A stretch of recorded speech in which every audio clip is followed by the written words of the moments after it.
Hi friends, சாஸ்திரமும் சமையலும். நம்ம இந்த ஆடி மாதத்தில் இல்லங்களில் இருக்கக்கூடிய சிலைகளுக்கு நம்ம பூஜை பண்ணிக்கணுங்க. இப்போ நான் காமதேனு எடுத்திருக்கேன். காமதேனுவை நம்ம இந்த ஆடி மாதத்தில் ஒவ்வொரு வெள்ளிக்கிழமைகளையும் நம்ம பூஜை பண்ணுறதுனால நம்ம வீடு இல்லங்கள் நல்ல செல்வ செழிப்போடு இருக்கும், கடன் பிரச்சனை இருக்காது, மன நிம்மதியாக இருப்போங்க.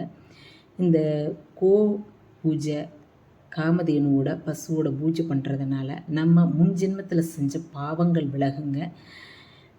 ஒவ்வொருத்தரும் இதை நம்ம இல்லங்களில் இருந்தால் பண்ணிக்கிங்க, இல்லைன்னா படம் வச்சுக்கோங்க, வச்சுட்டு நீங்கள் வழிபாடு பண்ணுங்கள். இதில் மெயினாக பார்த்திங்கன்னா நம்ம பண்ணுறப்ப மஞ்சளை போட்டு நம்ம அபிஷேகம் பண்ணுறதுனால காமதேனுக்கு நமக்கு இல்லங்களில் நல்ல தோஷங்கள் நிவர்த்தி ஆகுங்க, கெட்ட சக்திகள் விலகும்னு வச்சுக்கோங்களேன். இந்த தண்ணீரை எடுத்து மஞ்சள் தண்ணீர் எடுத்து வீடு ஃபுல்லாக தெளிச்சுக்கணும். நம்ம தெளிச்சுக்கிட்டோம் அப்படின்னா நம்மளுடைய தேகத்தில் என்னென்ன தோஷங்கள் இருக்கோ, நமக்கு கெட்ட சக்திகள், திருஷ்டி இதெல்லாம் விலகுங்க. இந்த பசுவோட கோமயத்தை யாராவது முகத்தில் நல்லா தெளிச்சுக்கிட்டாங்கன்னா லக்ஷ்மி கடாட்சம் கிடைக்கும். மூதேவி அகலும்னு சொல்லுவாங்க, அப்படி சொல்லுவாங்க. 33 கோடி தேவர்களும் இந்த பசுவோட உடலில் இருக்குங்க. இதில் பார்த்திங்கனாக்கா தேவர்கள், ரிஷிவர்கள் எல்லாரும் இருக்கிறாங்க. நம்ம தேன் அபிஷேகம் பண்ணி குழந்தைங்களுக்கு கொடுக்கலாம். இதெல்லாம் இந்த வழிபாடு பண்ண பார்த்திங்கன்னா நம்ம இல்லங்களில் செல்வ செழிப்பு ஏற்படும். இதில் எல்லா தேவதைகளுக்கும் இடம் இருக்குது. இதில் பார்த்திங்கன்னா கங்கா தேவிக்கும் லக்ஷ்மி தேவிக்கும் பார்த்திங்கன்னா மழை ஜலம் விடுற இடத்துல தான் கிடச்சிருக்குது. அவங்க அதை சந்தோஷமாக அந்த இடத்துல இருந்து வாசம் செஞ்சுக்கிட்டு இருக்காங்க. அங்கே தான் நம்ம அனுதினமும் அதுக்கு அந்த அம்பாளுக்கு நம்ம பூஜை பண்ணணும்னு சொல்லுவாங்க. இது ரியல் சந்தனங்க. அந்த ரியல் சந்தனத்தை நம்ம உண்மையான சந்தனத்தை நம்ம வைக்கிறதுனால பல மடங்கு நமக்கு பூஜை பண்ணுறப்ப அந்த பலன்கள் கிடைக்குங்க. இந்த பூஜை மெயினாக யார் பண்ணணும் அப்படின்னு பார்த்திங்கனாக்க 27 நட்சத்திரங்கள்லேயே பார்த்திங்கன்னா சனி பகவான் அதிக ஆதிக்கம் பண்ணுற நட்சத்திரம் பார்த்திங்கன்னா உத்திரட்டாதி நட்சத்திரம், உத்திரபத்ர பதம்னு சொல்லுவாங்க அந்த நட்சத்திரத்தை. இந்த நட்சத்திரக்காரங்க மெயினாக இதை வழிபாடு பண்ண அவங்க வாழ்க்கை நல்லா சிறப்பாக இருக்குங்க. இந்த பூஜை இல்லங்களில் நம்ம பண்ணிக்கிறது ரொம்ப விசேஷங்க. நம்ம இதை ஒரு அலங்கார பொருளாக நம்ம வைக்காமல், இல்லங்களில் இதை வைக்காமல் இந்த மாதிரி நீங்கள் உத்திரட்டாதி நட்சத்திரம் இருக்கிறவங்க யாராவது இதை ஷேர் பண்ணி விடுங்க. உங்கள் ரிலேட்டிவில் யார் இருக்கிறாங்க, சொந்த பந்தத்தில் யார் இருந்தாலும் இந்த வீடியோவை ஷேர் பண்ணி விடுங்க. இந்த பூஜை எந்த அளவுக்கு நம்ம பண்ணுறோமோ பண்ண நம்ம எவ்வளோ பெரிய ஜாதகத்தில் பித்ரு தோஷம் இருந்தாலும் நமக்கு விலகிடும். ஸ்ரீ சாபம், அதாவது பெண் சாபம் இருந்தாலும் விலகிடும். இந்த பூஜை பண்ணுறப்ப பார்த்திங்கனாக்கா ஒரு சில இதுக்கு எப்போவுமே நான் எந்த பூஜை பண்ணாலுமே மஞ்சள் பிள்ளையார் பிடிச்சி பிள்ளையார் வழிபாடு பண்ணிவிட்டு அதுக்கப்புறம் தான் நம்ம எந்த பூஜையுமே தொடங்கணும். நம்ம ஆடி மாதத்தில் 5 கிழமைகளும் நம்ம இந்த பூஜையை பண்ணிக்கலாம். சிலை வழிபாடுகள் வேறு எந்த அம்மன் சிலை இருந்தாலும் நீங்கள் பண்ணிக்கிங்க. நான் ஃபஸ்ட்டு உங்களுக்கு நான் கோமாதா தான் உங்களுக்கு காமிச்சிருக்கேன். சகல செல்வங்களும் நமக்கு கிடைக்கணும். கோமாதாவோட உடலில் எல்லா தேவர்கள், முனிவர்கள், 33 கோடி தேவர்களும் இருக்கிறாங்க. அதனால நம்ம பிள்ளையாரை பிடிச்சி வச்சு இந்த மாதிரி நம்ம பூஜை பண்ணிக்கணுங்க. நம்ம இந்த முதல் கன்று ஈன்றது தான் தேனுன்னு சொல்லுவாங்க. 2வது கன்று ஈன்றது தான் முதல் கன்று ஈன்றதை லக்ஷ்மி தேவி, லக்ஷ்மி கடாட்சம் பெருகும்பாங்க. 2வது கன்று ஈன்றது தான் அந்த பசுவை தான் என்ன பண்ணுவாங்கன்னு கேட்டிங்கன்னா கோதானம் கொடுக்கறதுக்கு 2வது கன்று ஈன்றது தான் கோதானமாக கொடுப்பாங்க. கோதானம் பண்ணுவாங்க. கோதானம் பண்ணால் நல்லதுன்னு ஒரு சிலருக்கு சொல்லுவாங்க இல்லைங்களா. அதை இந்த மாதிரி 2வது கன்று ஈன்றதை தான் சொல்லுவாங்க. ஒவ்வொரு கடவுளும் இந்த பசுவோட உடலில் இருக்கிறாங்கங்க.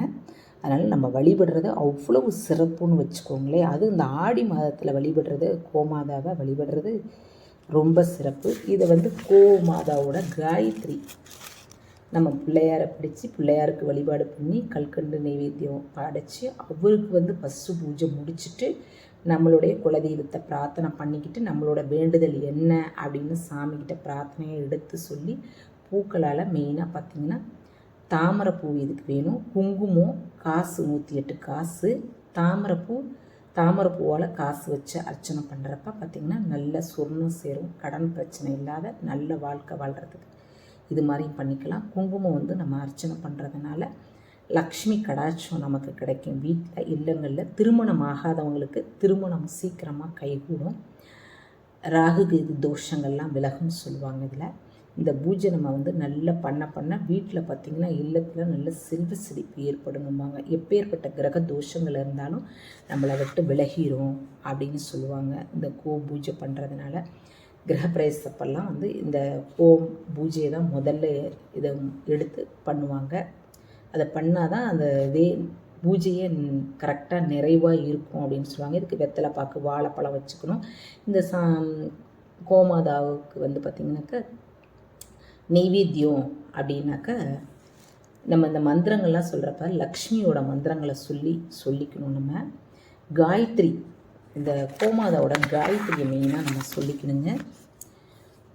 ஓம் சுபகாமாய வித்மகே காமதாத்யாய தீமகே தன்னோ தேனு பிரயோஜதா அப்படின்னு நம்ம வந்து இதை சொல்லி 108 தடவை நம்ம பண்ணுறப்ப பார்த்திங்கனாக்கா இல்லங்களில் வந்து பார்த்திங்கனாக்கா நல்ல பணவரவு இருந்துக்கிட்டே இருக்கும்.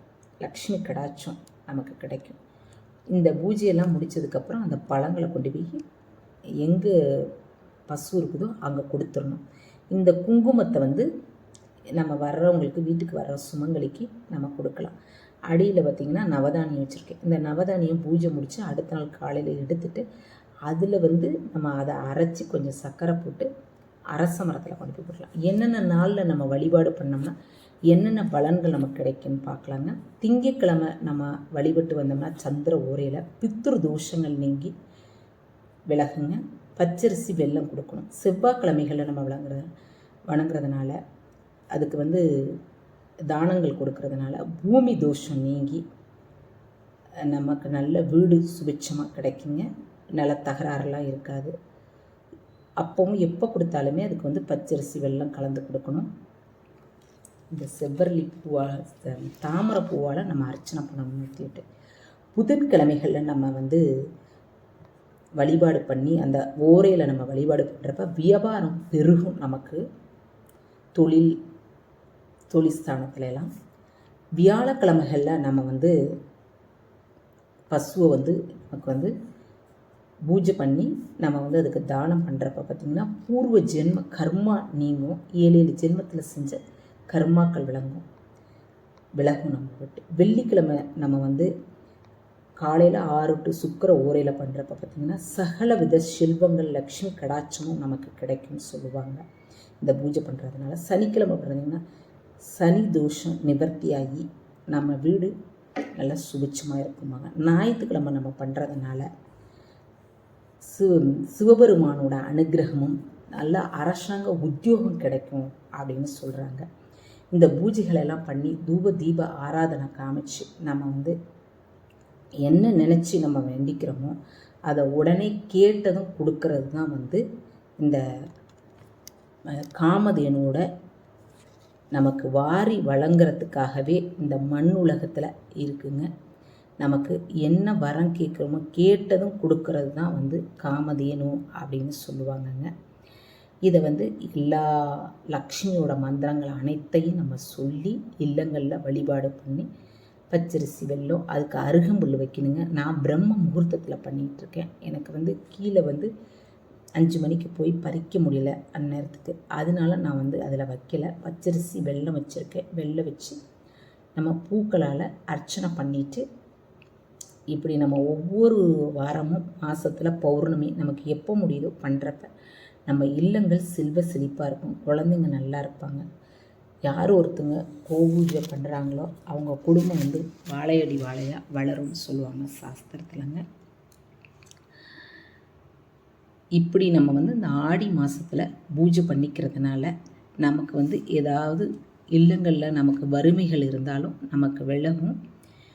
இதை நீங்கள் இல்லங்களில் நீங்கள் ரொம்ப பெருசாக நம்ம விமர்சையாக பண்ணலைனாலும் நம்மளால் முடிஞ்ச அளவுக்கு ஒரு பால் இட்டாவது நம்ம வந்து இந்த பூஜையை பண்ணிக்கணுங்க.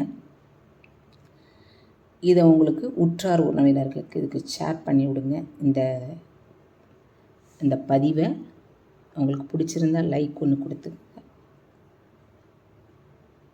தேங்க்யூ.